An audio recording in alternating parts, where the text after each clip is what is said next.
Bonjour, alors me revoilà pour un tuto.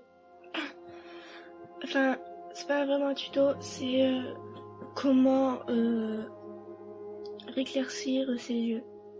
Alors moi je l'ai pas encore fait, mais sinon c'est très facile, c'est pas très cher. En plus, il faut juste un citron. Vous mettez 1 à 2 gouttes par jour, tous les matins ou par semaine. Faut que je vous confirme ça par commentaire. Je vais bientôt essayer. Je pense que je vais essayer. Ouais, faut que j'ai le courage parce que c'est pas si facile de mettre du citron dans son œil. Ça pique. Voilà. Donc voilà. Bye bye.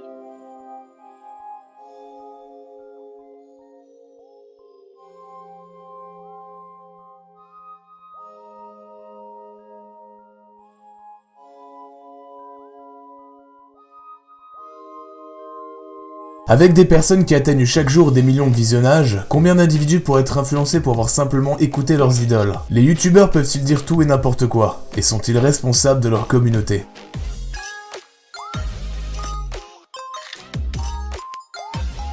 Dans cette vidéo, je vais vous montrer quelques exemples de certains influenceurs proposant des tutos qui pourraient améliorer votre vie. Déjà là, nous avons un problème. Je ne suis pas spécialiste, je ne peux donc pas garantir aucun risque.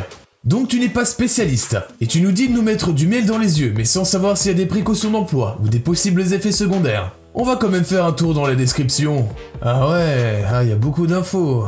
Ah, c'est juste au-dessus. Un disclaimer, je partage une information que je connais avec vous. Je n'oblige personne à le faire. Je ne suis en aucun cas responsable des éventuels risques possibles. Combien de vues cette vidéo? Ah ouais, quand même. Et pourquoi on n'a pas accès au ratio pouce bleu et gris? Y a peut-être une piste dans les commentaires? Attends, y a que ça comme commentaire pour autant de vues? Y a un problème, faut que je teste un truc. Je me connecte avec un autre compte et j'écris test. Ensuite je repasse sur mon compte principal pour voir si le message s'affiche bien. Oh bah alors, on trie les commentaires.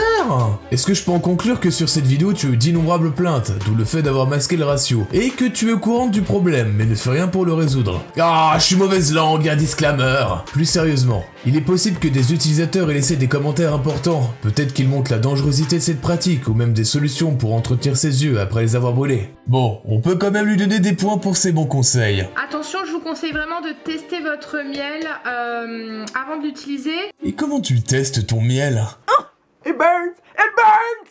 It burns! It burns!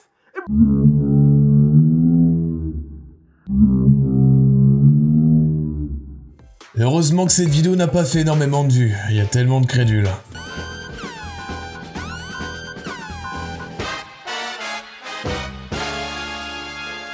Je me suis permis de flouter le visage de cette personne et aussi de modifier sa voix. Et je sais qu'elle va vouloir me strike, je prends mes précautions. Alors pour plus de facilité, nous allons l'appeler Calice. Coucou Calice! Ouais, non, mauvaise idée. Parce que le remède, en fait, il est quand même assez naturel. Stop! Un remède? En quoi le fait d'avoir une certaine couleur des yeux est une maladie? Oui, parce que tu dis remède, et surtout naturel. C'est pas parce qu'un produit est naturel qu'il est forcément sain pour toi. Je vais prendre un exemple, le soleil. Voici Jean Bronzage. Jean Bronzage aime le soleil, qui est notre principale source de vitamine D. Et cette dernière joue un rôle capital dans l'absorption du calcium. Mais attention Jean Bronzage, trop de soleil peut entraîner un cancer de la peau. Et je peux vous dire que tout le long de la vidéo, les conneries s'accumulent. C'est une astuce qui existe déjà depuis pas mal d'années et pour ainsi dire pas mal de siècles aussi. La texture du miel, dans le fond, elle importe peu. Je ne sais pas si on peut le faire avec du sérum physiologique. Il devrait pas avoir de problème, normalement. Mais dans le sérum physiologique, il y a du sel. Et je pense que, à force de trop mettre du sel dans ses yeux, enfin je sais pas. Vous trempez simplement votre doigt dedans et ça va vous faire une petite goutte comme ça sur le doigt. Vous tirerez votre paupière, vous glisserez la goutte à l'intérieur de la paupière. Il faut que le miel soit pur, il faut qu'il soit vraiment non pasteurisé parce que s'il est pasteurisé, il va perdre pas mal de ses vertus. Allez, pour ne pas complètement la mettre en négatif, on va vous faire écouter une phrase qui l'a fait briller en société. Je veux dire, le but c'est pas non plus de vous faire du mal, rien que pour avoir les yeux clairs. J'ai testé et j'ai eu trop mal aux yeux. Est-ce normal? Oui, c'est normal. Moi aussi, je le fais tous les jours et ça brûle aussi. Aucun danger. J'ai essayé, j'ai eu une infection de l'œil et ma vue a baissé. Je suis obligée d'aller chez l'ophtalmologue. Mais je vois encore, c'est juste que ma vue a baissé. T'es folle, j'ai essayé, ça brûle depuis 4 ou 5 heures. Tu ressembles trop à Zara Larsson. Ça brûle, attention, je viens de le faire, ça me pique les yeux. J'ai testé il y a quelques jours avec du sérum physio et du miel de producteur que je connais bien. Seulement à peine en contact avec mon œil, ça me brûle beaucoup. Est-ce que je suis la seule dans ce cas-là? Et est-ce que certains ont persisté? J'étais sceptique, mais j'ai testé et ça marche. Par contre, je vois beaucoup moins bien qu'avant. Ça doit être un effet secondaire. Dommage. Fermez tous vos gueules. À plein d'abonnés, on peut lui faire confiance. Elle ne va pas vous dire des mensonges. Je te fais confiance. Ah bah oui. Eh bah oui, maintenant qu'elle a plus de 400 000 abonnés, faut forcément lui faire confiance. Sérieux, des commentaires aussi cons, on en a encore ou pas? Encore une fois, de faire des choses comme ça, mais je vous assure que c'est sans danger. À l'époque, on soignait les yeux avec du miel. Donc voilà, l'évolution n'a pas fait qu'on a énormément changé depuis quelques années en arrière. Donc je vous assure que ça ne craint rien. La Terre, créatrice de consanguinité depuis 200 000 ans. Tu dis des bêtises, tu ne mets qu'en avant les commentaires négatifs. J'ai moi-même essayé et ça marche. Oui, moi aussi j'ai déjà conduit à 260 km/h et je n'ai pas eu d'accident.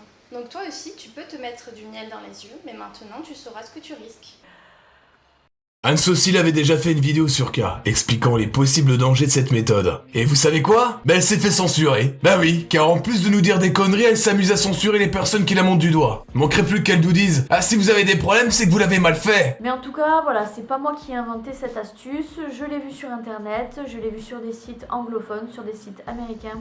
J'ai même vu ça sur des sites français. Tu serais pas en train de te dédouaner par hasard? Bref, on va passer à autre chose. Qu'est-ce que c'est que ça encore? J'ai eu confirmation d'ophtalmo, alors c'est pas un article écrit par un journaliste qui va m'inquiéter? Alors écoute, je me suis renseigné et j'ai trouvé cet article qui n'a pas été écrit par un journaliste.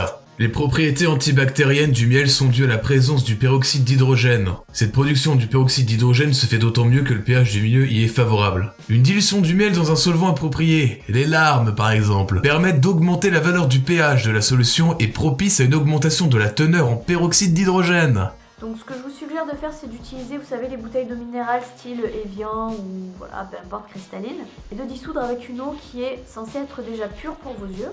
Bon là il y a un petit pic, je pense qu'il est pour toi. Certaines blogueuses recommandent d'utiliser le miel le plus brut possible, ce qui est déconseillé dans la mesure où les produits destinés à être administrés au niveau de l'œil se doivent d'être stériles et isotoniques aux larmes pour une tolérance optimale. Autre chose qu'il faut vraiment que je précise, c'est qu'il faut que le miel soit pur, le plus brut possible. Je dis vraiment ça pour votre sécurité. Et va pas me dire ouais mais moi j'ai parlé à un ophtalmo. Non, c'est comme si je te disais que j'ai parlé à Monsieur Spock, ça n'a aucune valeur. Déjà que tu peines à trouver des renseignements corrects, ça m'étonnerait que tu te casses le cul à sortir voir un ophtalmo pour faire ton condensé de conneries. Écoutez, une recette de ce style, c'est un peu comme la pâtisserie, il faut vraiment miser sur la précision et miser aussi sur l'acidité. T'es sérieuse? Tu nous dis qu'il faut faire comme une recette? D'où dans ta vidéo de merde, tu montres le dosage? Y'a rien, y'a aucune information. Tu ne précises même pas les effets secondaires à tes abonnés. Et tu oses dire que tu es prête à répondre aux questions alors que tu imposes une censure? C'est quand même assez paradoxal de vivre dans un pays libre, dans le pays des droits de l'homme et du citoyen, mais d'avoir ce côté de censure qui est quand même omniprésent dès qu'on a envie d'ouvrir la bouche.